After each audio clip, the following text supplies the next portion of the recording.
short bus with sweet pain. I hear the rattle of the church chain. I'd rather be small. You bring me up by putting me down. You knock me out when you come around. I'd rather be scarred.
Hello, everybody.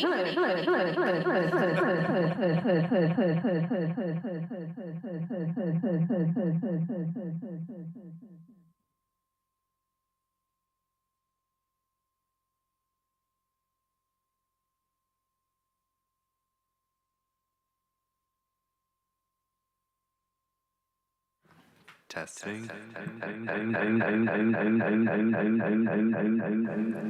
Testing.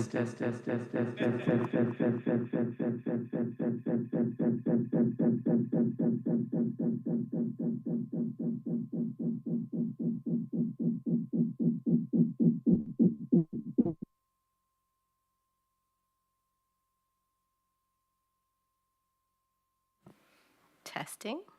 All right. Okay. Thank you. I would now like to call to order the August 20th meeting of the Downtown Design Review Board. Let's go ahead and do introductions, starting with Cameron. Cameron Boland, AIA representative. Perry Childress, East Tennessee Community Design Center. Lisa Sear Burnett, Business Development Representative. Tony Allen, Downtown Business and Development Representative. Matthew DeBard-Laban, Downtown Knoxville Alliance. Sarah Martin, Urban Design Representative. Jared Worsham, Downtown Resident Representative. Suzanne Taravella, Neighborhood Representative. Dallas D. Armand, Knoxville, Knox County Planning Staff. Melinda Woolert, Knoxville, Knox County Planning. Samuel Hawk, Knoxville, Knox County Planning. Mike Reynolds, Knoxville, Knox County Planning. Christina McGrath-Tillery, City Law Department. Mark Reel, City of Knoxville, Plans Review and Inspections. Thank you, everybody. First on the list is the approval of the minutes from the last meeting, which was July 16th. Does anybody have any comments or corrections to the minutes? And if not, we'll entertain a motion. I'll make a motion to approve. A second. We have a motion and a second. All in favor? Aye. Any opposed? All right, the minutes are approved. And next we will go to Melinda for our staff report. So we had no level 1 since the last time, and Sawmill's going to start us out. So the first request is for exterior rehabilitation of the former TVA Credit Union building at the corner of Case Street and Wall Avenue. The board previously approved another renovation project for this property that never got off the ground. The scope of this current request includes renovating the existing storefronts on Case Street and Wall Avenue, removing existing windows on the second floor to create new inset patios along Case Street elevation, replacing existing windows on the third floor along Wall Avenue elevation, and installing an overhead garage and 7 new windows on the Strong Street elevation. Existing design elements in good condition will be retained. The window frames will be painted and the existing precast concrete panels will be stained to match the existing. The board should discuss the removal of 9 second-story windows on the Case Street elevation. The proposed patios have a depth of 19 feet and 4 inches, so the sliding doors opening to the patios will not be visible from the street. However, if they are activated with seating, planting, or light, they can create a visual interest for the pedestrian. The proposed modification to 2 bays of storefronts will create new blank wall sections and solid wood doors on the Wall Avenue elevation and on the Case Street elevation. The proposed modifications, staff thinks that this is inconsistent with the guidelines recommendation that avoid blank walls along street-facing elevations and enhance pedestrian interest in commercial buildings by creating a largely transparent and consistent freedom of entrance and windows. The new windows on Strong Street elevation will not have transom windows or header capstone, but the use of matching header and seals proposes to create a largely consistent rhythm. On the right bottom corner, you can see the proposed entrance on the Case Street elevation. The While avenue entrance will be similar, it will have a precast concrete panel capped by metal and then wooden doors. Next slide. Staff recommends approval of the request with 2 conditions. All windows at the pedestrian level are to be clear, and replacing the proposed wooden doors on the storefronts with glass doors. Thank you for that. Is the applicant present? Can you give us your name and address, please? Yes, Amy Sherrill, Benefield Directors, 902 North Central Street, it's 37917. We have no issue at all with the clear windows down on the storefront. That's consistent with what our retail tenants that we would anticipate would want anyway. In terms of the wooden doors, on the Wall Street side in particular, there are 2 inset existing entrances to the former bank lobby. Those we're pulling out and creating a more consistent sort of storefront facade there for those to become the entrance to the resident lobby, as well as a back entrance into what will be, at least in the short term, a gallery that'll be sort of the inside tenant of that space. There'll be retail tenants that are going to be street facing, but there's also the retail of that gallery in the middle. So in some respects, we're creating a more consistent street there by bringing those forward. We're also replacing on that south elevation, the far left, that is currently a solid face, and we're going to be at least converting a portion of that back to transparent. So we would like to keep the wooden doors. As we look to design for this particular tenant, that idea of creating a visual interest in the portal around those specific doors to that tenant that's inside is an important part of sort of their desire and the concept of how we're renovating this. When we look at, the majority of this is either existing or it's going to be new clear glass, we don't feel like the wooden doors is going to be that inconsistent, and it's certainly not a blank wall. There's enough relief and interest in materials there that we think it is actually consistent with the interest that we're trying to gather there at that lower floor. Thank you for that. Can you just clarify that the wooden doors are the entry into the gallery? Is that right? Yes. So they're on the east elevation. You can see sort of in the center, that piece is going to be the central entrance that's going to go into the gallery that's in the center of the plan. Mm-hmm. And then on the south elevation, it's the second bay from the left. It's a smaller entrance that's going to be the residential lobby entrance, as well as a secondary entrance to the gallery. Those 2 will both be sort of a primary and a secondary version of the same concept. Those 2 will have the wooden doors. Gotcha. Thank you. Mm-hmm. Okay, we'll open it up to the board for discussion. When you say gallery, what's it going to be? An art gallery. An art gallery. And is there, what about the potential if it isn't an art gallery in the future? Is that blank door setup, which may be specific to the art gallery's needs, if it's just a boutique store or something like that, how would that storefront entrance serve a new tenant for that? I think much like any situation that you're in with a storefront like this, there are times where the storefronts are changed. Sometimes to change the door configuration or other things about that. I don't think replacing those doors with clear doors in the future would be an issue whatsoever. And was it a request from the gallery? Is it like a light lock or something for the art itself? It's not necessarily to create a light lock. Has more to do with the experience of wanting to. Those doors will be pinned open during. There's a vestibule. Yeah, I was about to say, are they going to be open on the street? The Gay Street side will be pinned open during business hours. That should have been your lead-in, because I think that would help. So it'll only be closed in those non-business or non-event hours. Right. Which mitigates the concern of someone walking by and thinking, what's this formidable blank face? So beyond that will be glass. There's a clear storefront set inside of that. Okay. And we're not reviewing signage, but I assume that that's also, would it get signage on those large doors as well, or is it going above or below or beside to like the gallery's like name? The intent would be that it would actually be in that precast band.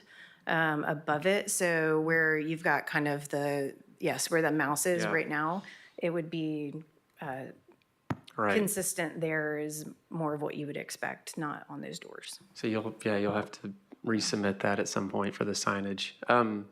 Can you talk a little bit about the stained concrete? So that's a new material you're trying to add throughout? So the all of the lower portion that's kind of showing up as that sort of brown pink in this projection is existing precast. Yeah. And so we're proposing to stain that with a charcoal color that will create a more consistent, I mean, this is a very bland 1980s building. And so by staining that with a charcoal, it'll really emphasize that as a base and then a top to be a little bit more consistent with urban design. Right. My last, well, there's other questions, but the double hung windows, what was the thought process in the double hung for those upper units, the replacements? So the owner would like to add the additional windows there, which is a blank facade. That particular area is a lot closer to where it's aligned with where the beginning of the towers start. So it's pretty far down, it's Strong Street, but I believe it's an actual closed alley. And so it's actually not really a pedestrian or a vehicular way. It's a very private use situation.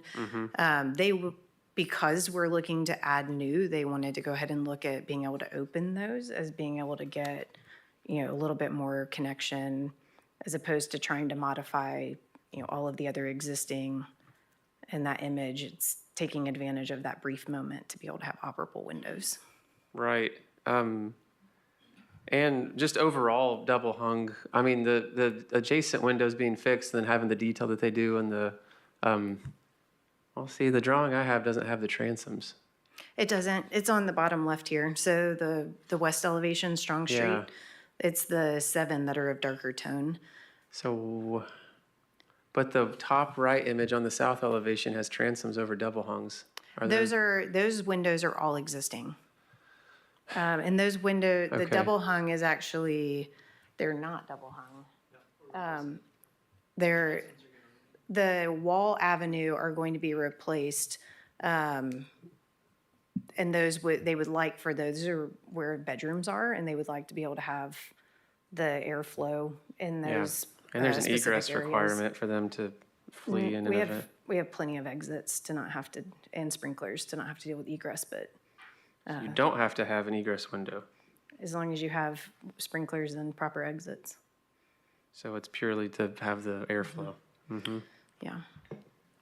I have a few more questions, but I want others to talk if they have anything. I have a couple clarifying questions about transparency and solid. So the doors will be solid, and especially like the Gay Street entrance, it's the doors and then all the paneling around it, like the next brick pier. And this may change over time, but what I'm curious about is all the other storefront looking sections that are mostly shown black and white, are those fully transparent or Yes. are the large squares solid? They're all transparent. They're all glass. fully transparent. And are those, this question is kind of about this gallery tenant, but also just the future. Are there demising walls between each bay? Because I'm wondering if you're walking past the transparent section, do you get to see the side of the gallery, or is it just kind of a tunnel of a solid The section in the retail middle? spaces effectively form a band around that outside, and so they're very shallow spaces, and then the gallery is deeper inside. This building's 120 by 120. It's a very large footprint. So that gallery is still sizable, but it's inside and it's benefiting from, there's a large atrium monitor. So it's a completely different experience. So you would not get a glimpse of that unless it's in those hours where you get the view through with those doors pinned open. Okay. And so obviously if the doors are opened all day, they're not worried about, my concern when I saw this first is how am I not going to hit people? I won't be able to see them if I'm exiting, out onto the street. But I guess if it's pinned open all the time, was that a concern for them, not being able to see out? They're set back just enough to open in inside of sort of the frame. And so there's again, talking about materials and relief, that this is not a flat, solid piece, but those wooden doors will open up, but not out into, they're not allowed to open into the sidewalk. Okay. I have a question on I guess it's the south Wall Street side. The wood door that's going to be on that side, did you say that that was the resident entrance and exit? Yes. So is there any windows around those wood doors? No. So I'm resident representative, so I live downtown. One thing to maybe consider with that is if I'm coming out early in the morning, there's no visibility to see outside there. And, we have a certain there's, a population downtown that would be helpful to be aware of as you're coming out. So that would just maybe, from a safety standpoint, that would be something to consider. Okay, thank you. Do you have dimensions on the wood doors? Height, width, and thickness?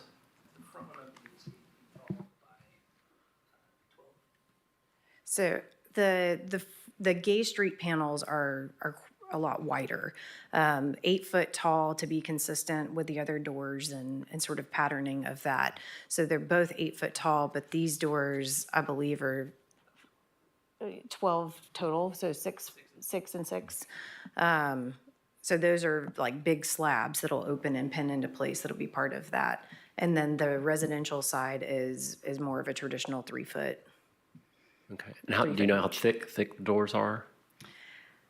They're not going to be much different than a standard, obviously the bigger the door, there's probably a little bit more thickness to make sure that they're sturdy, but we're not talking about something other than, a couple of inches. Okay. And is the gallery owner also the building owner? Yes. Okay. Is there anything in your application that speaks to the window detailing more than the storefront image that's submitted thus far? I see the sections at the end for the openings you guys are trying to create, but not like the actual, like the new windows and like despite its faults, the interest of that Gay Street facade is the depth the windows have with the precast around it. And I would think that it's like your all's duty as the architects to provide a similar like massive relief with those new punches that are going in it. So And I don't have enough information to know really I guess what I'm posturing towards is whatever you can tell me, but also there's no drawing so far that really tells us what the windows are going to be, and I feel like that's a lacking part of the application. So when you look at the Wall Avenue side, which are going to be the ones that are going to be, obviously most visible, those are going inside of that existing detailing that you're referring to, the precast concrete sort of casing. Mm-hmm. So there won't be much differentiation in that we are taking that as, replacing them and trying to mimic that as best we can. Is it drawn like that though? Like if you zoom in, would I see that perimeter? Yes. Okay. Yeah, so that's actually, it is hard on this scale, but yes, the detailing is there. It's gray because it's existing and we plan to leave it. As you turn around, you can see it actually a little more clearly in the brand new windows that we're proposing there on the Strong Street West elevation. You can see that there are some leaders there that are cut off in that particular view that we're attempting to say that that's the intent, is to provide head and sill that give that sort of framing to be more consistent. And on the south elevation on Wall, you're able to keep transoms, or are you adding new transoms above the double hung? On those particular windows, I'm trying to remember how they came apart. On the south elevation? We were replacing, we were looking at the double hung in those bedrooms. Yeah, the transoms are going to remain. Yeah. So transoms can stay, but then when you get on the west elevation, because those are new punches, you're not introducing new transoms to match the transoms everywhere else. Correct. That's what I'm just trying to find some consistency in it. So part of that had to do with, when you're retrofitting what's happening on Wall, we're creating double hung windows that aren't really ideal to fit in that hole, to have, to keep the consistency of what's there in terms of the opening size, but allow for the function. When we go around the corner, we felt we're far enough out of the context of, even when you're walking from Market Square, you really aren't going to notice much of, the existing windows are so far down. You're looking at where in that picture to the right, the shaded area that's being shaded by TVA towers. We're so far down there that we felt that not having the transoms in that location was not going to be detrimental. Again, it's a closed, it's called Strong Street, but it's not a street. There's not a pedestrian or vehicular movement through there other than deliveries. Yeah. My opinion is that every facade matters, even if it's a secondary or tertiary. Another question on the double hung, given there's casement or, there's that vertical mullion in the middle of some of the windows, was there a consideration of casement windows instead of double hung? Because that horizontal band is obviously atypical to the facade design. We looked at a number of options. The sills are low, and so the windows in those rooms will actually come down, and they'll have a lock in the lower. So in order to do other, like a swing out, you'd have to have a guard in them because they're too low. Falls. Yeah, so there's some safety concerns there. But if you have a double hung, you can lift the bottom. So is it not the same? They'll have a stop in them that will prevent them from opening more than the allowable 4 inches, or so the upper can move more freely. The bottom will have a stop in it. Is the 4 inches going to give you the airflow you need that you're doing them for? We've done this in other areas of downtown, and it's been, especially with the upper pane being able to be mobile. To finish my thought, my opinion is that there needs to be some additional information on the window. Have you submitted the window types in this application, or just the storefront type? The windows would be of a storefront, They'd be storefront windows. so they would match what we've submitted in terms of that. So double hung, but storefront. Made by the same company. So a little different product, but have the same look. We always harp on people matching. Like there's windows to remain, correct? Yeah. So what reference are they making to the existing windows is my question. That was part of the application, right, that they're going to be painted to match? That is their desire. Yeah. So you'll paint new and old all the same color. Mm-hmm. They're all going to get murdered out, black. They will all be painted, yes. Yeah. I'll help you with that. That was a technical term. Last comment I had was on the new openings on Gay Street. One small detail is where the 36-inch minimum you're trying to have for the fall protection. Would there be any way to inset that extension you're having to put on the precast sill inside in that balcony to where it essentially just slips behind the precast section to where from the outside you still read the full, like typical or the actual existing opening, and then that layer of the guardrail is beyond, so it's not a part of the facade anymore? It's possible, and it may end up being that it needs to be detailed. to mount it. There's a cant to that trim that makes it difficult to attach. Mm-hmm. Okay, so before I move on, and to keep in my head, the storefront image that has the black under it is to be also what your windows will be under existing transoms. It'll be the same window type, an aluminum frame under what existing window? So the frames on the wall avenue will have to be, they're going to be custom created to be able to fit into that whole situation, but they will be black or charcoal colored to match everything else, to be consistent there. And then as we turn the corner, these new will be all new without transoms. Yeah, and are the transoms wood framed or wood? They are not. They're metal. They're metal as well. How does the thickness of the window sashes, like in the double hung, like when I think storefront, it's a little thicker than what I typically think of as like a sash in a double hung. How does the thickness of those new double hung sashes compare to like the existing windows that'll be right below it, like those metal frames? So again, those will somewhat be a custom build to try and match those as best we can, because it's an odd condition to fit into. That when you talk about what's available for a jam, it's just a it's a very unique situation. So they'll make that, if they need to make it thinner on that top layer of windows to match the ones right below, they can do that. Is there anything historic about this building that we would require profiles? 1986. I mean, it's pretty long ago. No, it's not.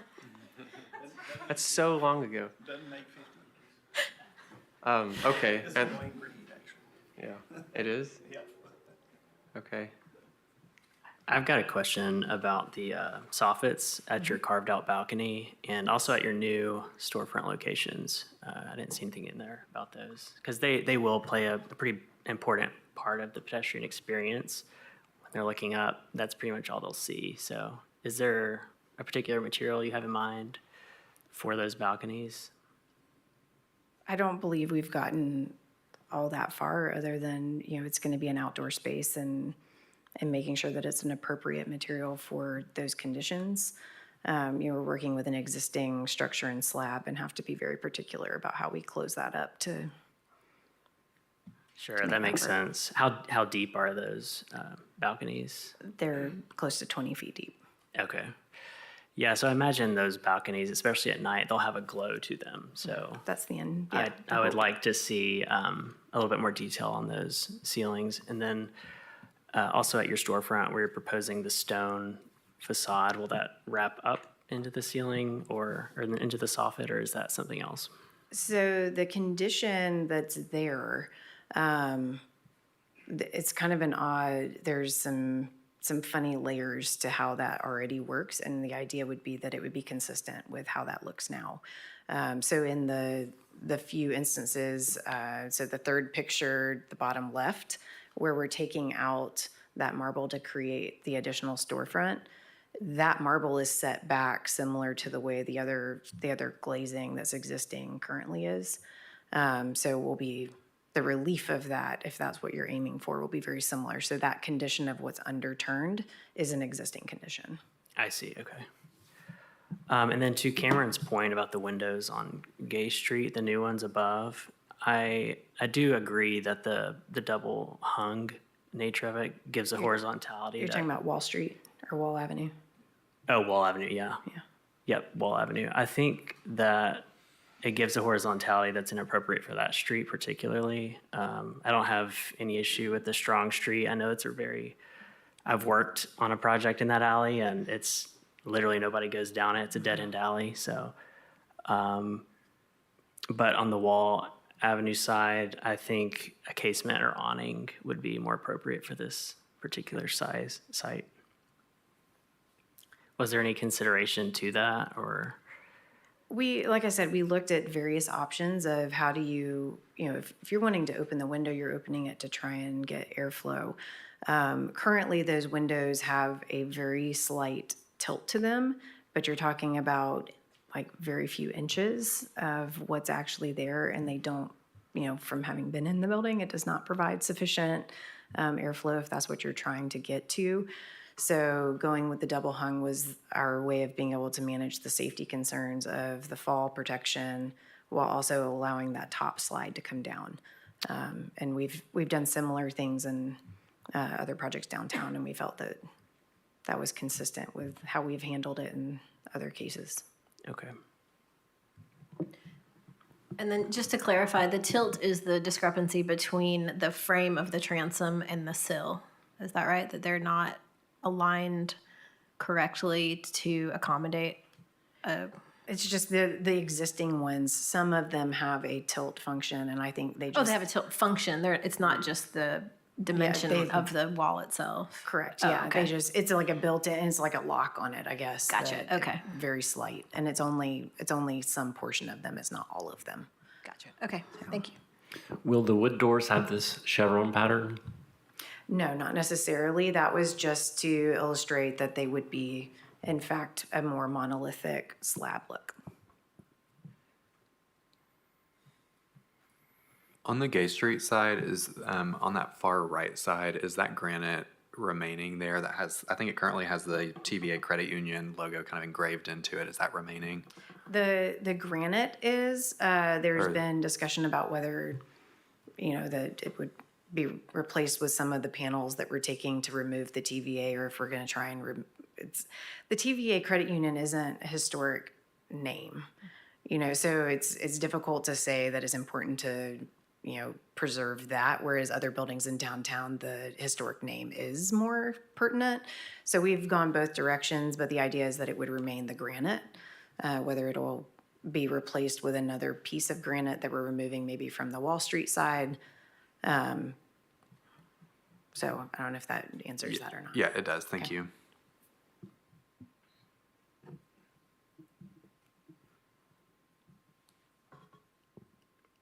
Okay. Do we have any other discussion?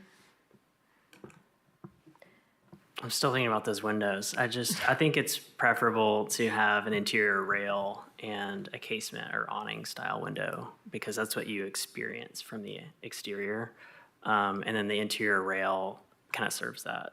It, solves the problem you have. That's my preference. I'm curious what other members think. No, I agree. It looks residential for the rest of the building. It's like if they all were double hung, maybe it would make more sense. It's just because all the verticals or if they were all just solid glass, that doesn't get your airflow that you're trying to get. I mean, it's not a historic building. It is going to be residences, correct? So I think it's more authentic to have a residential window there, or I think it's appropriate. It's all consistent across that facade. It's on one floor that's removed from the street. It doesn't bother me to have that. And that's, we looked at, could you replace some and not all? And it did look more bizarre if you just did pixel of every other one. It would look terrible. So it was, let's be consistent at least across the floor. I think what would have helped their application, one, show the doors open on the double wood doors, like a version of that, so that we would see that is going to become transparent in operation. And then two, the elevations I know you're not supposed to propose colors here necessarily, we're not reviewing colors, but a diagram of the material approach would make like the windows, if they all had like a consistent dark color to them, like not new and old, I know what you're doing, existing versus new, it would probably make them not stand out as much and be more congruent and, I don't know, more integrated in the design. It would be an additional drawing. You probably have what you have there, and then another one that says, this is kind of the look that it would give when they all are faded out as black. Because right now they just stick out and say, look at me, they look different. The windows on Wall Avenue remind me of the Daylight Building very much. So. Well, and even a nod to Century in some ways across the street. I've got a process question since I'm new to the board. It seems to me that this application is like not fully at, permit ready drawings, but wanting to get a design check and pulse to make sure that we're heading the right direction, with which just my assessment, generally it fits the scale nicely. It's a good adaptation of the existing fabric that's there. Do these come back right before permitting? Or is this a one and done? No, this is it. Okay. This is it. Okay. And just to bring everybody up to speed, you can, when you make your motion, add to staff's comments.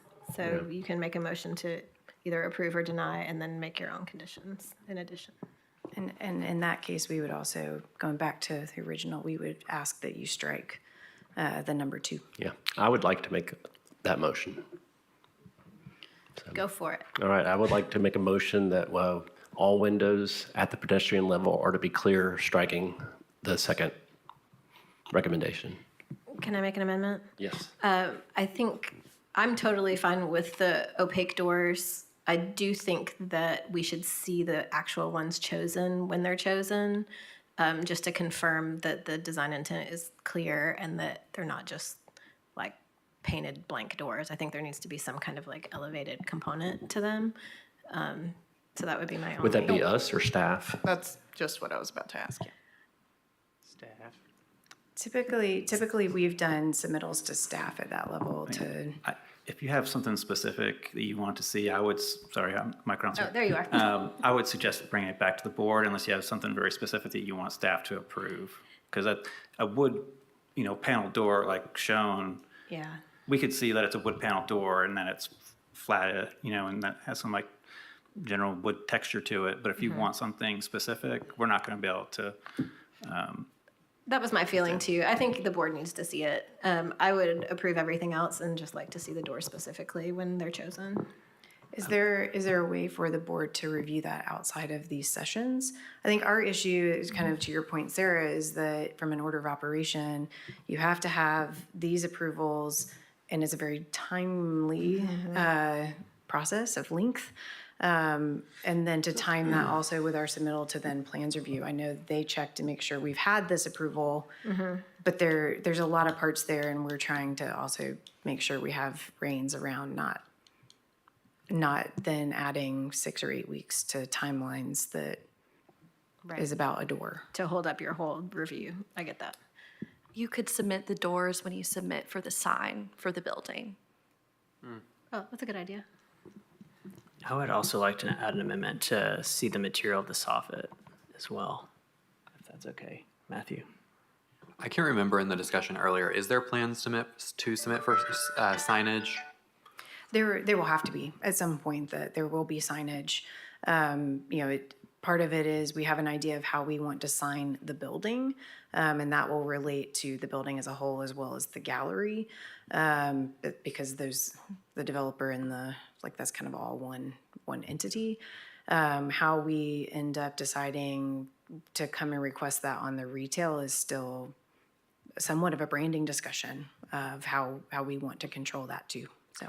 I think one of my concerns with the doors is there's really not precedent on Gay Street for doors like this, and so I think personally I feel like if we were to approve the wooden doors, I would want to see them and be thoughtful about what's put on Gay Street rather than approving something that we're not really seeing.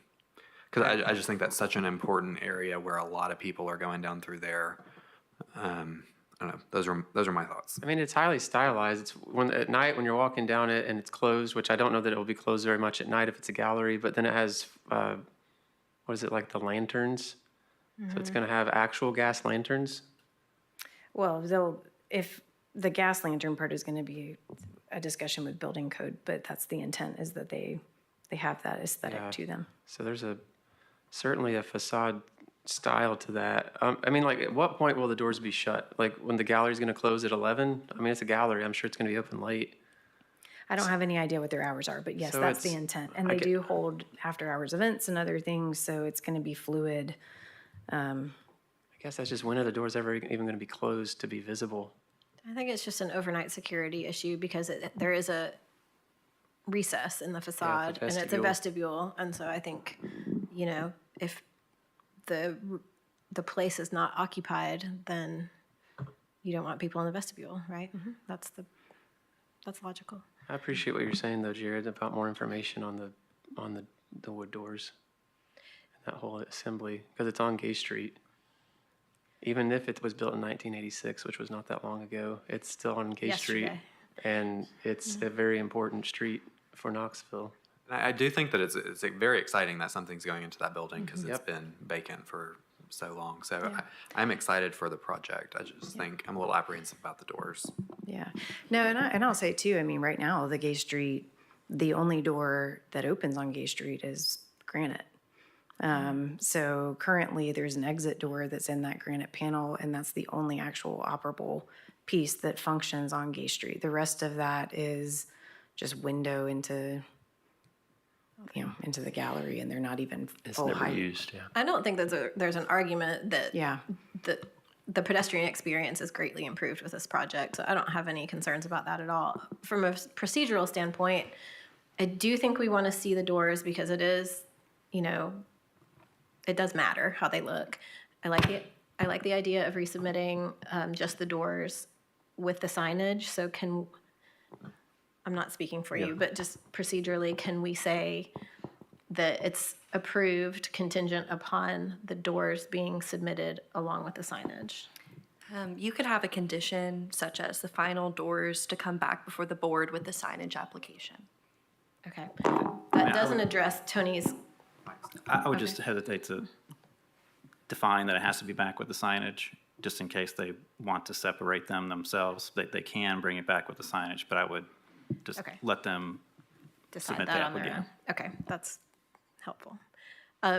The other part of this is the soffits, and I do think that matters because it is another facade. It's not a traditional facade, but you do look up and see those. And it sounds like there's more design work to do to figure out how it has to be before you can decide how it wants to be. And so for that reason, I think we do need to see the facade after it's designed. We don't want to hold you up, but the underside of that. Yeah. balcony. No, and that's, certainly, that's the whole point of this, right? And as people who care about the aesthetic and the experience of downtown, we're happy with that. We just want to be careful that, like, we're not, adding months to the end of a process. If we can figure out how to manage that timeline, that would be great. Sure. I'm stalling our motion because I still have one more question. On the east elevation on Gay Street, the way that the storefront is designed with the horizontals and the large expanses next to the door, that's the design? That's what we're approving? And is the one bay on the very right where the granite is that going to be solid? Because that's going to be like back of house, like receiving, I think, on the other side with the garage door. So most of that is an emergency stair. Got it. So it will be opaque. Yeah. Yeah. Okay. Well, again, with the horizontals, I don't really get the horizontal band in the storefront. And also, that's a massive piece of glass next to the door. So part of me feels like that's going to change. So I think a condition of the motion should be that the storefront is approved as designed, as submitted, and that it would have to be resubmitted if it changes in the project. Just so we know what the storefront's going to be on that elevation. So you're saying if it changes, so if it. Correct, yep. Yeah. Mm-hmm. You want to try again? I do, but I know I need to. How do I add the soffit? What type of language are you looking there? I think that. Is that also with signage? And you're specifically talking about the balcony soffit, right? I think so. Is that right, Tony? Yeah, the balcony soffit. Okay. I'm open to suggestions, but my understanding is you need to design that first before you can submit it to really know. There's a lot of considerations there, exactly. Yeah. The way the structure is and where the actual head of that is, there's some turn up there that I don't know how much you actually will see, if we're being really honest, from the street. You're high enough and the angle of that, by the time you have the turn down, it may be moot, but we can provide the information so that you all can decide that. So I think in the interest of providing what the board needs to make an educated decision about approval and providing the time you need to detail all of that, while we don't want to hold you up, I think that we would just postpone with the condition that we see that soffit detail and the doors at the next meeting. I would rather see the approval with conditions, even if it means we come back for them, because it gives us a green light to move forward on the things that are approved, knowing that we have conditions that we need to meet on. I mean, conditions on the material and treatment of a soffit and of wooden doors is fairly insignificant when you're talking about the grand scheme of a project of this scale. That I would be much more. So how would you feel about a motion to approved with the condition? Well, number one there, two struck out, but the condition being that you have to come back to the September meeting for final approval of the doors and soffit. Door soffit signage at some point would have to come Signage back. can be separate. Well, I have a question procedurally about that, because if we approve it today, it goes through permitting, it's approved. They can build what's approved. And next time, whatever the soffit and doors are isn't approved. I'm not saying it won't be, but if it isn't, then what? That's why your postponement made sense. My experience would be that it doesn't get permit until those things are met, just like planning. That when there's conditions on a site plan, you don't get a permit until you've met them. And you just want to be able to permit everything else and get it reviewed and let those The crux- conditions hang out there. We need a yes on whatever is a yes so that we can move forward with finishing those details. Yeah. We can provide more detail, whether it's September or October or whatever fits to get those things in, but Okay. that would allow us to proceed and knowing that you can't start until you get the other stuff checked off. Yeah. I think the crux is it going to us again and not to staff approval, because usually when we have those conditions to bring back information, it's for staff. Yeah. So we So- can just say that's for us. Yeah. Yeah, that's what I mean. Is it going to be on an application? Approve this and then say you have to come back to the next meeting. Unless they submit a new application, it can't be. Which we can. We can submit a new application. That would put us on October. Right? Time. So we can say all of this is approved except these 3 items or 2 items. I also think if that's hairy procedurally, to me, if I'm reading the room right, I think the sentiment is that as an early design check, in general, this feels like a really positive, like the big picture is heading in the right direction. And so if you're planning to come back one more time regardless, that's a safe thing to do, to just get the doors and the rest of it approved. I wouldn't, in other words, I wouldn't be, if just me, but I wouldn't be nervous that, like we've had an in-depth discussion, so I don't think any of the things that have gotten the thumbs up in this discussion would come back into question outside of the doors and the soffits. I think that one thing that could be done, you could do a motion to approve with number 1 today, and then on the issue of the soffit and the doors, you could postpone to September. That way it all stays under the same COA, but there is that approval on everything else that's generally agreed upon. And that's allowed? You're Yeah, I good don't with see that? why Okay. not. I think you could do that. Yeah, I think That it'd be sounds best of all worlds. preferable, so we don't have 2 separate Right. COAs and approvals. If we can get in if you're all comfortable moving forward with everything else, then we can come back with the other items great. as part of the same approval. So as staff, if they say they wanted to go ahead and submit for permitting, whatever, we wouldn't be able to sign off on the plans until the COA is complete. Even with the postponement item, if they submitted plans for permitting, we couldn't even really sign off on those either, because they would have to have the other items to even get the permit. So, one way or another, they can't really, try to cheat the system and get through and get permits and stuff. But I think if we can keep it under one COA, one application, ultimately it'd be preferable. Great, thank you. Can I take an opportunity to try to summarize all that? Okay, so what I think we want to do is approve based on staff recommendation, striking item 2, and postponing the door selection and the soffit detail until the September meeting?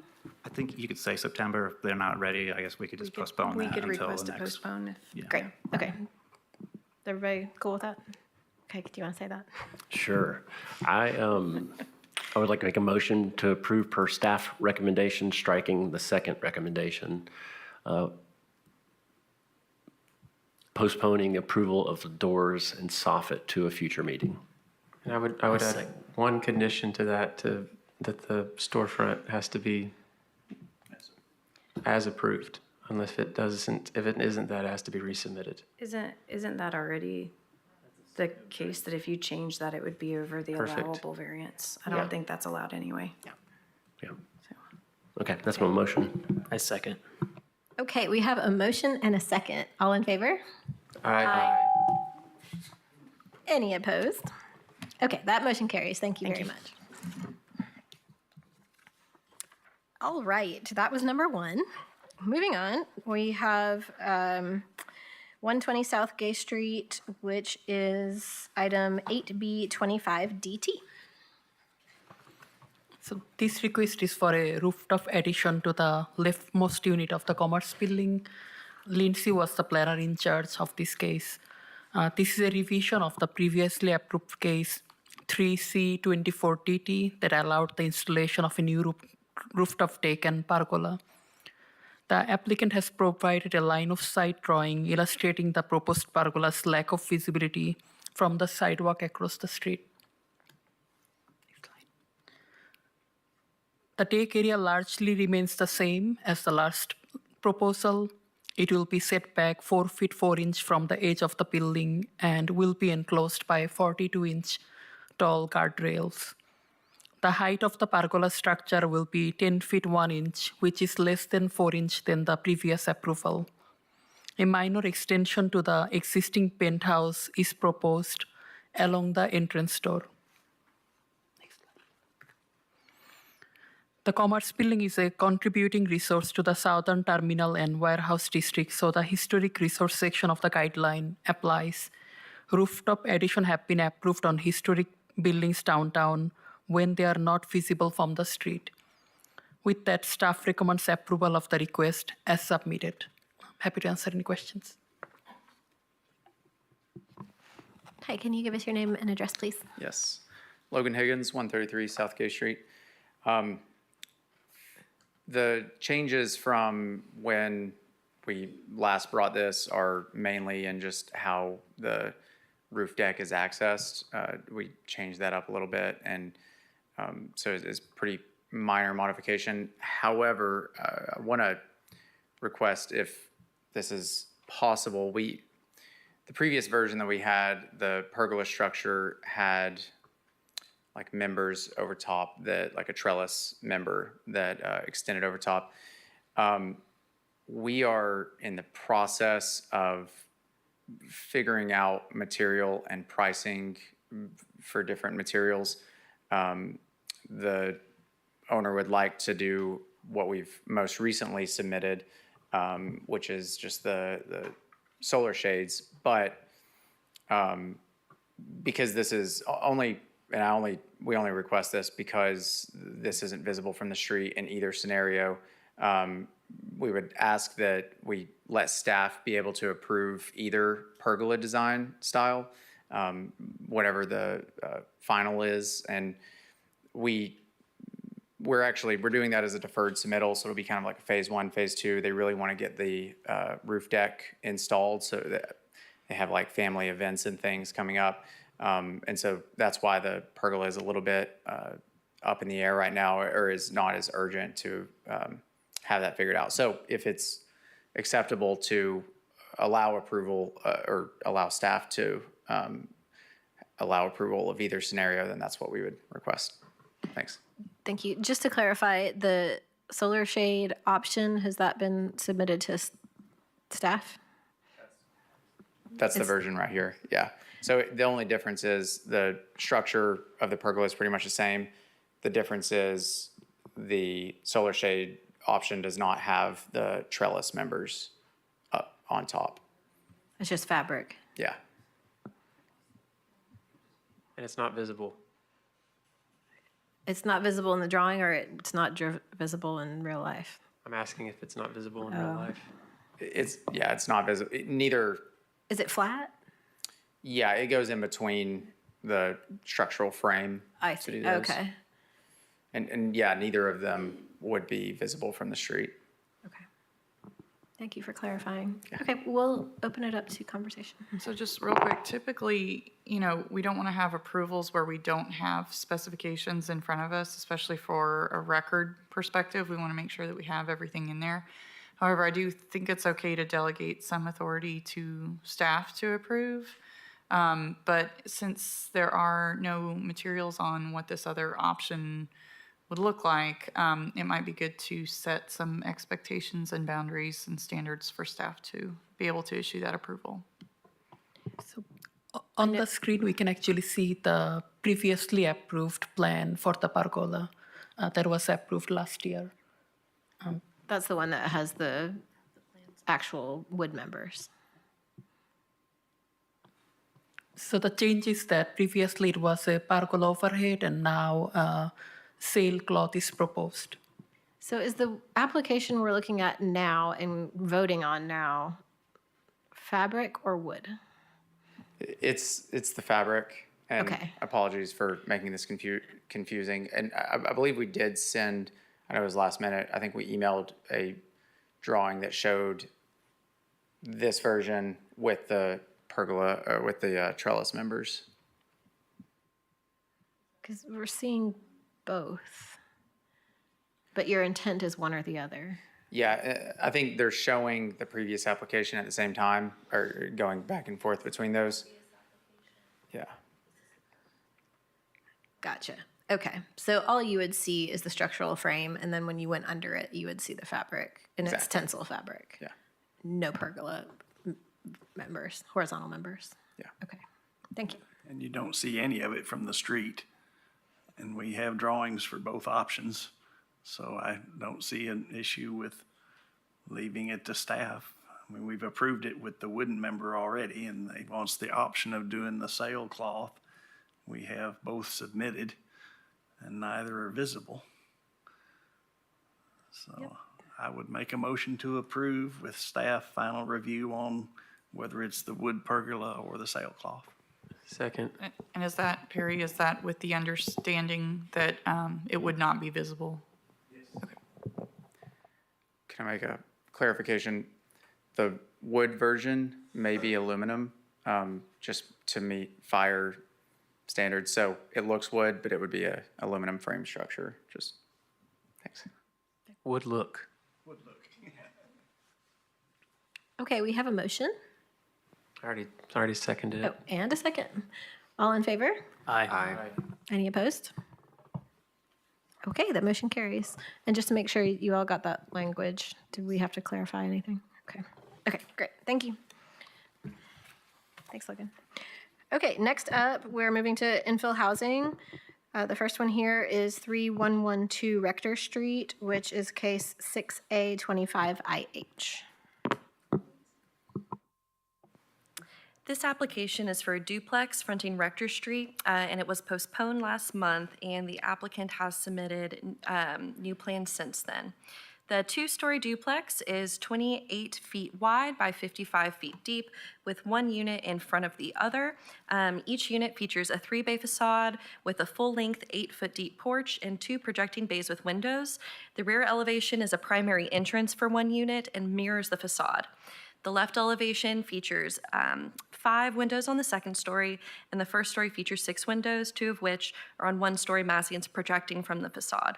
The right elevation features 4 windows on the second story and a patio on the first story to access a secondary entrance for each unit. Parking is a concrete pad accessed from the alley.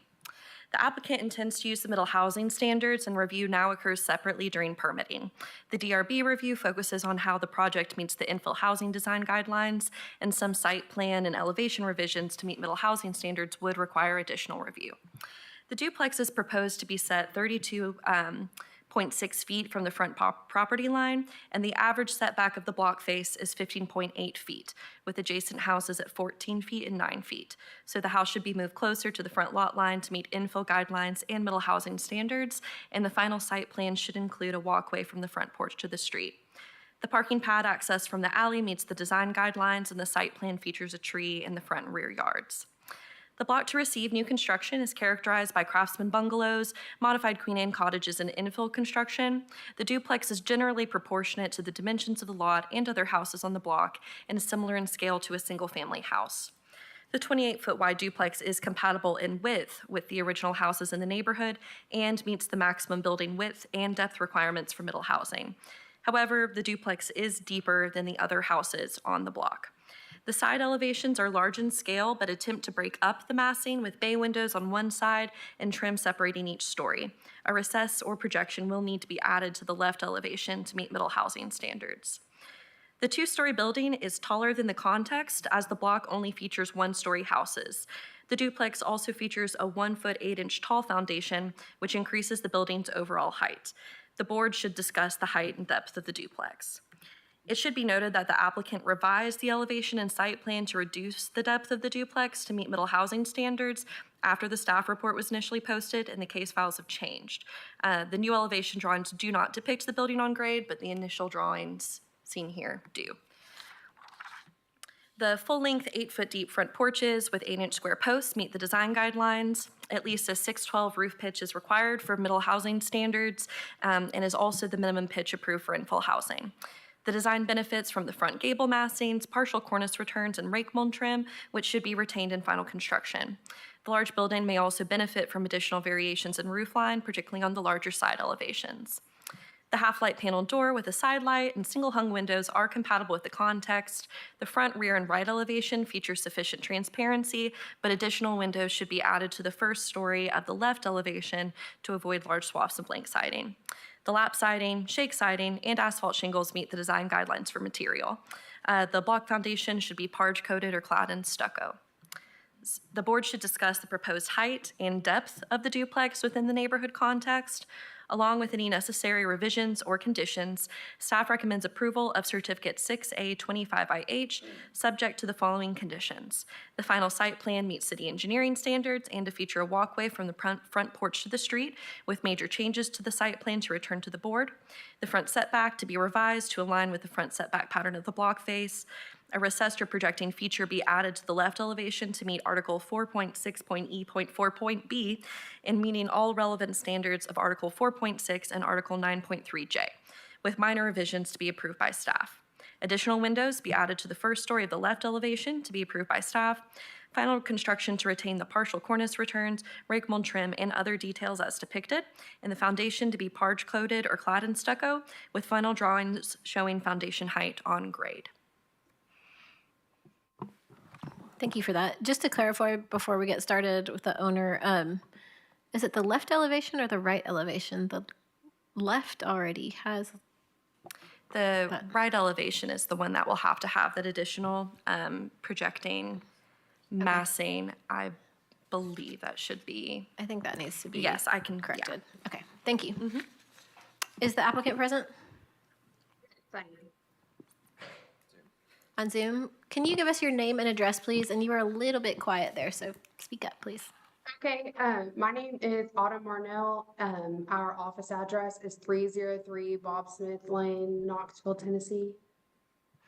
Thank you. Do you have anything to add to Melinda's comments? The only thing that I would like to add is that right elevation, right when you walk in the duplex, that is exactly where the stairs are to go upstairs, so there's no way to add any additional windows on that level.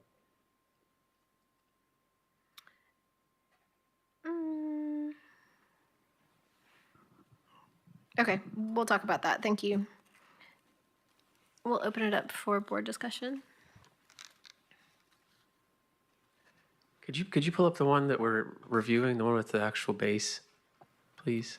Again, this one is about, I think, 15-ish feet deeper. Then they reduced the depth to meet the middle housing maximum depth requirement. Right. And the revised drawings just didn't show on grade. So this is the same plan, it just is deeper. Right, but it has the base, the actual foundation, okay.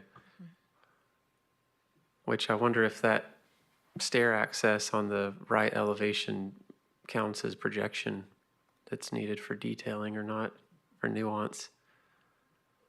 It's covered.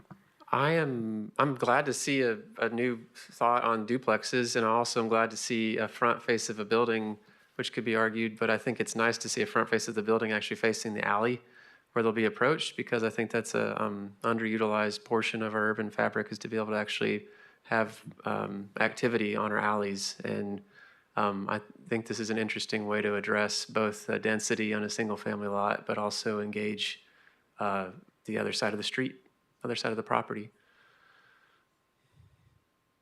Can you clarify for us if in the new version there's going to be that side deck porch? Yes, there will be. Okay. Is there any possibility of covering that? Putting a covering? Yeah. Like a porch covering? Sure. I don't know for sure, but I can definitely find out if that would be something that we could get conditional with staff. Yeah, I think that might be your opportunity for a projection on that side. Yeah, to Suzanne's point, since you have your stair right there, that's kind of all you have. It's really that detail to cover those entries with an awning, which I think is probably totally doable. That would be a nice way to provide cover, keep the weather out of that facade of those entry doors, and suffice the additional interest that's required. I am a little bit unclear about how that works because I'm looking at the second floor. Sorry, never mind. I think not that the height gets better, like it makes it any better, the base, but I think the base makes it a better project with the guardrails, and it looks more like a home and contextual with that than the slab on grade. I agree. And it is going to have this condition, just smaller, right? Okay. Shorter. Mm-hmm. I agree with everything that's been said so far. I think it's a major improvement. One question I had was in regards to the columns. Are they, I see the wrapped beam above, but what's the material of the columns? And it looks like there's a base on the columns as well. What's that material? The columns will end up just being wood. So just pressure treated pine, or will it be wrapped Correct, and yeah. painted? Pressure treated pine, it will not be wrapped. It'll probably be stained. Okay, and the same for the beam above? Correct. Okay. I think that's all I had, sorry. Will you be able to keep the tree in the backyard? Yes, so we actually, one of the things that we needed last time to be approved were shade trees in the front and rear. So that's one thing that we did want to, and if we aren't able to keep the one that's currently there, we will be putting a new one, planting a new tree.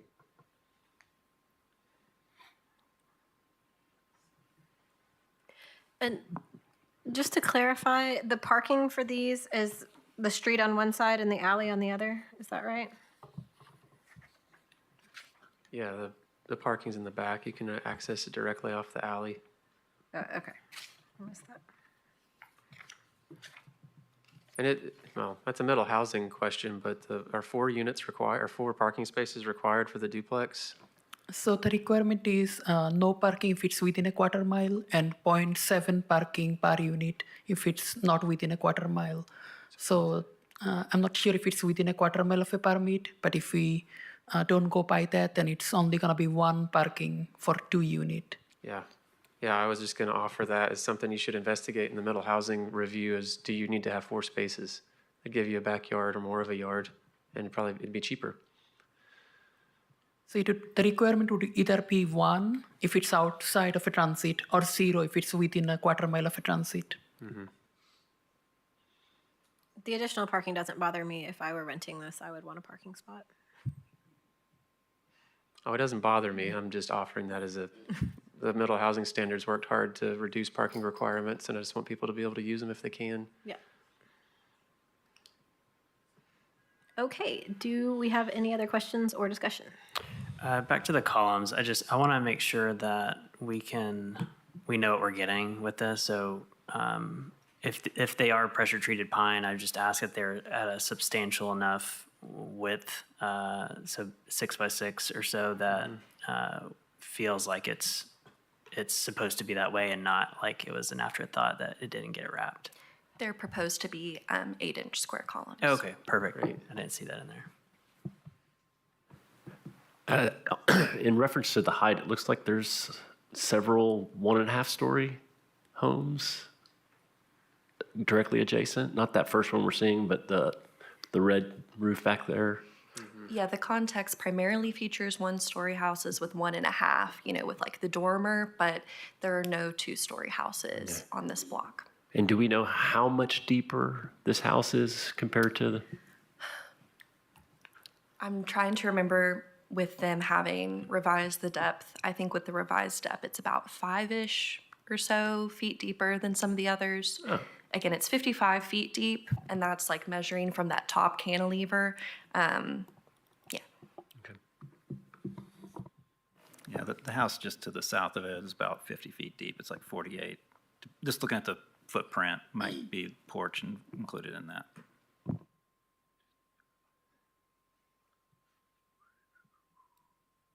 Do we have a motion? I would motion to approve per staff recommendations. Can we add in there the correction to number 4 to change that to the right elevation? I would motion to approve per staff recommendations with a revision to condition number 4 to have the correct elevation to be receiving additional windows to the right elevation, not left. I'll second that. Hold on just a second. Okay, we have a motion and a second. All in favor? Aye. Any opposed? Okay, that one carries. Thank you.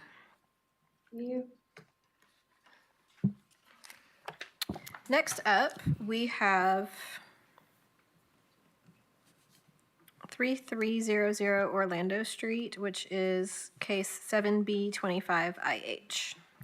This case was postponed last month so the applicant could get an arborist opinion on a setback that would provide long-term protection for the mature magnolia tree on the property.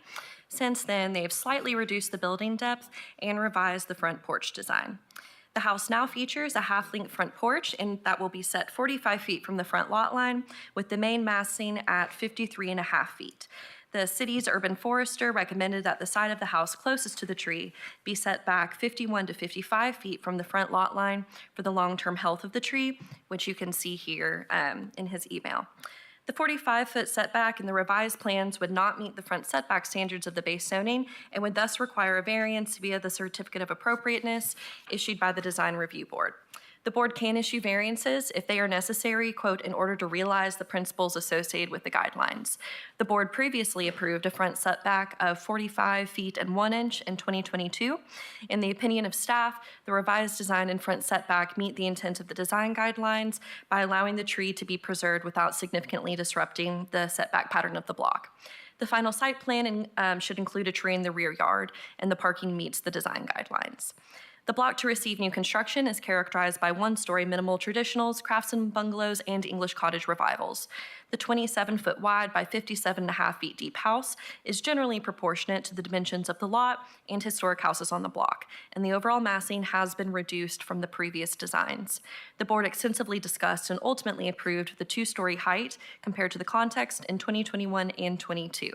The design incorporates details that align with the context. The half-length front porch meets design guidelines. All elevations feature sufficient transparency, and the single-hung windows and half-light paneled door match the context. The asphalt shingles and vinyl siding meet the guidelines for materials. The slab foundation should be parge-coated or clad in stucco. The proposed chimney should be clad in either brick or stone veneer as indicated. So with that, staff is recommending approval of Certificate 7B25IH, subject to the conditions that the final site plan meets city engineering standards. The final site plan includes a tree in the rear yard, and the existing magnolia tree is retained and protected during construction. The porch supports to be at least 8 by 8, and the foundation to be parge coated or clad in stucco. Thank you. Is the applicant present?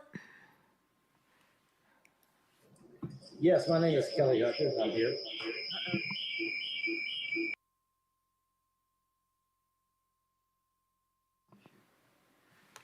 Great. Can you give us your name and address, please?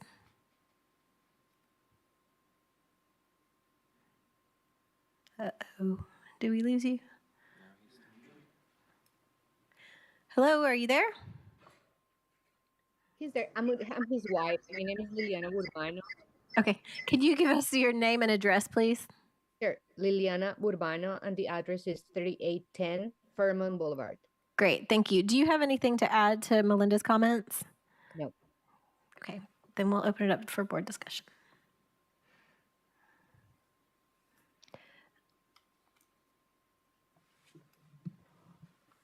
If we have any.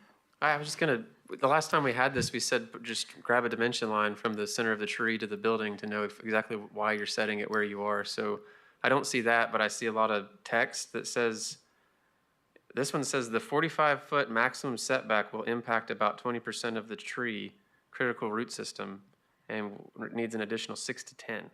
So what is the current setback that we're reviewing? The current setback we're reviewing is 45 feet, and that's directly to the porch. So I believe that the urban forester was looking at the previous version of the design that featured a full-length front porch. And at that point, the front setback, I think, was deeper, but I think they moved it to 45 and asked about 45 since that is what y'all had approved previously. And so that was fine, but it couldn't exceed that. So, the corner of the house that's closest to the tree is going to be set, I think, 53 and a half feet from the tree. So that will, from the front lot line, which is what the urban forester recommended. So it needs 53.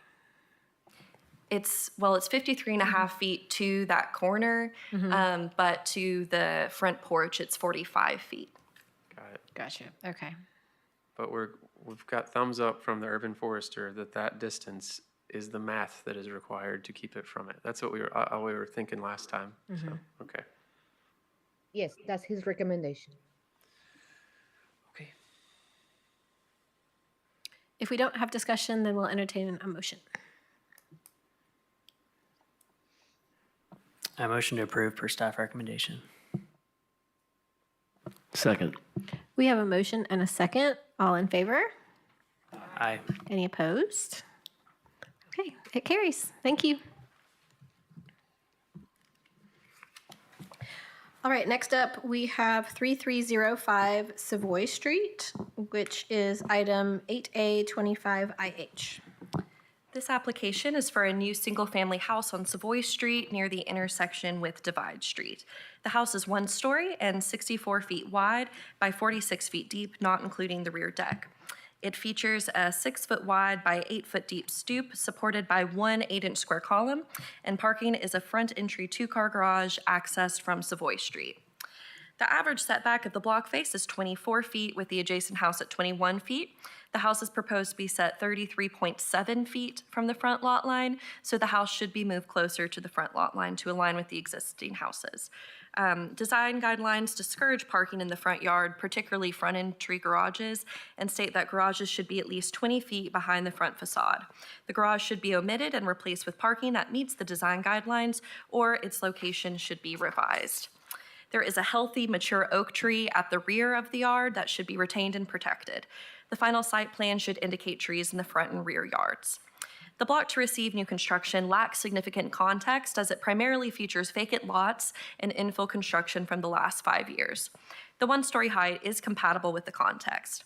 The house's 4-bay facade is 20 to 40 feet wider than the other houses on the block and on nearby Divide Street, and the front entry garage makes it deeper than others on the block. The house's ranch form is not found on the block or elsewhere in the surrounding neighborhood. In the opinion of staff, the width, depth, and range form of the proposed house are not appropriate for the context. Guidelines recommend that new construction feature porches with similar proportions and supports for the context. The 6 foot wide by 8 foot deep stoop should be widened to a partial width porch supported by 2 columns. The half-light panel door and single-hung windows are compatible with the context, and the facade and rear elevation feature sufficient transparency. However, the fixed window on the right elevation should be revised to be single-hung, and a window should be added to the left elevation. The 612 pitch side gable roof is the minimum typically approved by the guidelines. The horizontal siding should be clapboard style with an overlap, and the cement wash on the foundation should be revised to a parge coat or stucco cladding. Because of the front car garage width, depth, and range form of the proposed house, staff is recommending postponement of Certificate A-25-IH to allow the applicant to submit new plans that better align with the design guidelines and the context. Thank you, Melinda. Is the applicant present? Okay. I don't personally think we need to discuss this, but if anybody has anything to say, you're welcome to do it. Otherwise, we'll entertain a motion. Well, if they end up watching the recording, I think the garage immediately kills any of these designs. And I think you'd be better served maybe pushing it toward one side of the lot and putting a driveway to the back. But other than that, I think we should postpone this. So if no one else has comments, I would motion to postpone. Great, we have a motion. Second. We have a motion and a second. All in favor? Aye. Any opposed? Okay, postponement carries on that one. Next up, we have 205 Chickamauga Avenue, which is item 8B25IH. This application is for a new one-story house on Chickamauga Avenue. The house will be 29 feet and 6 feet wide by 59 feet and 10 inches deep and features a 2-car front entry garage and a 4-foot, 6-inch deep half-length front porch supported by 2 10-inch square columns. The average front setback of the block face is 29.4 feet with the adjacent house at 12 feet. The proposed 25-foot front setback is appropriate. The final site plan should include a walkway that connects from the front porch to the street. Design guidelines discourage parking in the front yard, particularly front entry garages, and state that garages should be at least 20 feet behind the front facade. The garage should be omitted and replaced with parking that meets the design guidelines, or its location should be revised. The final site plan should include a tree in the front and rear yards, and there are existing trees on the lot that could be retained to meet that condition. The block to receive new construction is characterized by minimal traditionals, modified Queen Anne cottages, craftsman bungalows, and infill construction. The design features details that reflect the context. The 3-bay one-story facade is similar in height and scale to the context of the block, which primarily features one-story houses. The 29.5 feet wide by 59 feet and 10-inch deep house is proportionate in width to the lot and other houses on the block. However, the house is approximately 10 to 25 feet deeper than all other houses on the block, with the exception of an 85-foot deep townhouse development. The board should discuss whether the depth of the proposed house is appropriate. The depth of the front porch should be increased from 4.5 feet to 8 feet to meet design guidelines. The 2/2 single-hung windows and half-light paneled door match the context. The front, rear, and left elevations feature sufficient transparency, but an additional window should be added to the right elevation. The 7/12 pitch front gable roof meets the design guidelines, and the design benefits from the eave overhangs, horizontal headers, and trim, which should be retained in final construction. The slab foundation should be parch-coated or clad in stucco. The elevations depict board and batten siding on all sides of the house, but a note states that board and batten will only be used on the facade with horizontal siding on the rest of the house. The guidelines discourage the use of vertical siding and multiple primary siding materials, and board and batten is typically only approved as an accent. Clapboard style lap siding with an overlap should be used as a primary siding material on all elevations, with board and batten used as an accent in the gable fields and on the projecting front gable massing if desired. The board should discuss the depth of the proposed house. If deemed appropriate, staff recommends approval of certificate 8B25IH, subject to the following conditions. Final site plan to include a walkway from the front porch to the street. Final site plan to meet city engineering standards. Parking to avoid the front yard, and the garage to either be omitted or revised in placement to the rear of the house, with a revised facade elevation to be submitted to staff showing windows and siding in place of the garage door. Final site plan to include a tree in the front rear yards. The porch depth be revised to at least 8 feet. An additional window be added to the right elevation to be approved by staff. Final construction to retain the eave overhangs, horizontal headers, and trim as depicted on the elevations. The foundation to be parch-coated or clad in stucco. And clapboard-style lap siding be used as the primary siding material on all elevations, with board and batten as an accent only. Thank you, Melinda. Is the applicant present for this one? Yes, I'm here. On Zoom. Can you give us your name and address, please? My name is Jesse Alarcon. Address is 4124 Oakland Drive, Knoxville, Tennessee. Okay, do you have anything to add to Melinda's comments? Yeah, I believe someone said it's a 2-car garage. It's actually a 1-car garage. I did want to ask, is that garage, you said not approved in this area? It's not appropriate for this context. That's right. That's not typically something that we approve. I just want to say a couple of things about these drawings. We have approved projects in the past based on drawings that have a perfectly flat elevation drawing, but it's really hard for us to understand what is happening on the site and how much foundation we're going to see without a real representation of how it's actually going to be. And that goes for the siding and the windows as well. These notes, I understand your intent by saying, you know, we're not going to do this window, we're not going to do this siding, but what we really need to see is what you actually are going to do, because otherwise we can't knowingly, responsibly approve this project. And with that, we do, I think, have somebody else who wants to speak on behalf of this project. Is that true? Are they here? Okay. So if not, then we'll open it up for board discussion. Another issue on the drawings and what's submitted and what we approve is needs to reflect that for the benefit of our plans review and inspectors who have to go out there and see if the project is complying with the certificate of appropriateness. My other observation on this one is the lot does not currently conform with the city ward map. So the plat would need to be revised to conform to to modify the ward map to have a proper lot of record. Was this submitted with a site plan with topography? So there isn't any, yeah, to Suzanne's point. I think that, I know Chickamauga, there's grade change because Sharps Ridge to the north is just cascading away, so that's really foothills, just typically. But I also think that even if it was flat, unless there was a compelling reason, like they're trying to do a zero threshold entry for aging in place or something like that, we keep getting projects that are slab on grade without the raised 18 inches, at least minimum. And I'm not a proponent of crawl spaces, but I do believe that there's a quality lost in these projects when they're slammed to the ground without the base, middle, top. So that's another critique. Having the topography, how it's actually going to touch the ground is, I think, going to benefit it to have guardrails, actual enclosure, some height above the ground, and not perpetuate the pancake houses we keep getting pushed on the ground like that unless absolutely necessary. But what's helpful about something with topography is that there's the potential to get the zero entry on the back if that was something that's required, if you've got the fall across the site from north to south.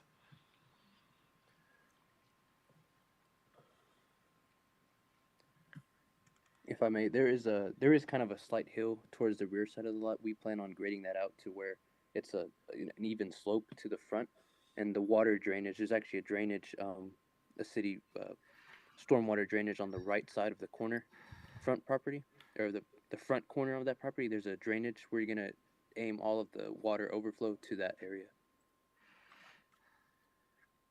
That's something that needs to show up on the drawing so we understand what the building is going to look like on the site. Mm-hmm. One of the things that it noted in our packets was that we needed to discuss the depth of the proposed house. I'm not an architect, but I would think that if something is longer, then that's going to impact then the foundation of it, which if you look at the street view of all those around it, I mean, there's a pretty substantial amount of block on a lot of those. So I don't know. I just bring that up as a point of discussion too, as far as the depth goes, because it was noted in the comments. Yeah. I think the site plan will help it to be able to understand what you're saying, Jared, about why that depth is so maybe not correct for the site as well. I mean, it's because they're getting a third room in it. That's why it's that much longer. It's a pretty efficient floor plan to get 3 bedrooms in a single story like that. 2 bathrooms. Yeah, I just want to communicate that the intent of this board is to make sure that whatever is built in the infill areas is compatible with the rest of the neighborhood. And so we don't know if it's compatible if we don't know what it's going to look like. And so that's why we are making an issue of it. We can't imagine everything about this and hope that it turns out okay. It's going to drastically change the floor plan too if the garage isn't at the front. So yeah, I would. Can I see the staff recommendations? I would motion to. Would you motion to postpone per staff recommendations, including staff recommendations and the revisions noted by the board to include a site plan with topography, to understand the siding of the building to be able to review for the next submission. Is that an official motion? Yes. Okay. Would I add that the elevations also reflect the actual foundation heights? I'll second that motion. Okay, we I do have have a question. Go ahead. For the garage, so are we saying that the garage is not approved and I would have to like change to a different plan? Yes. Essentially, okay, I got you. Especially attached front-facing garages are not an acceptable infill design in this area. Also, just from looking at the street view, it does look like there is some slope to the site. You may want to look at a 1.5 story plan that would maximize your yard space and not have a whole lot of slope change to your site. Yep. Just a thought. And then just to clarify, can he reach out to y'all to get more clarification on the standards? I'll follow up with him and explain All that. everything. Great. Okay.